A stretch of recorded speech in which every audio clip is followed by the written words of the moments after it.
மக்களின் மொழி, காணி உரிமை மற்றும் இந்த நாட்டின் பிரஜைகளாக வாழும் உரிமையை உறுதிப்படுத்துவோம் என ஜனாதிபதி அனுரகுமார திசாநாயக்க தெரிவித்துள்ளார்.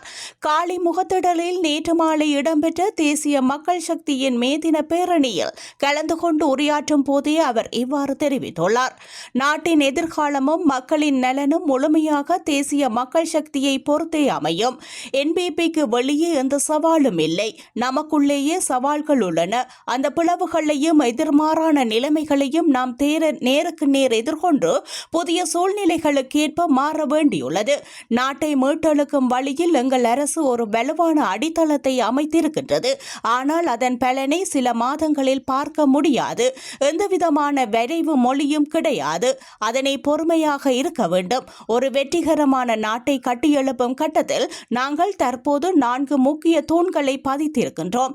அவை ஊழலற்ற அரசியல் பண்பாடு, இன ஒற்றுமை, சட்ட ஒழுங்கு, பொருளாதார நிலைத்தன்மை என விவரித்தார். தொழிற்சங்கங்கள் தொடர்பில் உரையாற்றிய ஜனாதிபதி, உங்கள் பழைய மனப்பாங்குகளை மாற்றுங்கள். சிறிய விடயங்களுக்காக வீதியில் போராட வேண்டியதில்லை. எங்களை வீதிக்கு அழைத்து வர தேவையில்லை.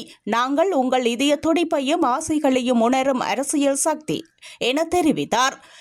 நாங்கள் அரசியல்வாதிகளுக்காக அரசியல் அமைப்பு அனுசரணைகளை சுற்றறிக்கைகளை மூலம் வழங்கப்பட்ட பல சலுகைகள், உரிமைகளை கூட விட்டுவிட்டோம்.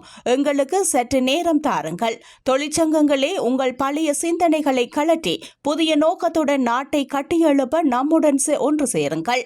அரச ஊழியர்களுக்காக எந்தவித கோரிக்கையும் இல்லாமல் அடிப்படை சம்பளம், மேலதிக நேர கொடுப்பனவு, வருடாந்த உயர்வுகள், கூடுதல் சலுகை ஆகிய அனைத்தையும் நாம் அதிகரித்து வழங்கி இருக்கின்றோம். தமிழ் மக்களின் உரிமைகள் நிச்சயம் உறுதிப்படுத்தப்படும். தேசிய ஒருமைப்பாடு அவசியம். தேசிய ஒருமைப்பாடு இன்றி நாட்டில் முன்னோக்கி பயணிக்க முடியாது. தேசிய ஒருமைப்பாட்டிற்காக விருப்பை வடக்கு கிழக்கு மக்கள் நமக்கு வெளிப்படுத்தியுள்ளனர். அதன் காரணமாகவே அவர்களின் கட்சிகளை புறக்கணித்து எமக்கு வாக்களித்துள்ளனர். ஆகவே நாம் அந்த மக்களை கைவிடப் போவதில்லை.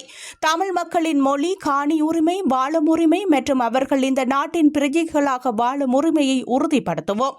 எம்முடைய நாட்டை கட்டியெழுப்ப வேண்டுமென்றால் இந்த விடயங்களை பூர்த்தியாக்கப்பட வேண்டும்.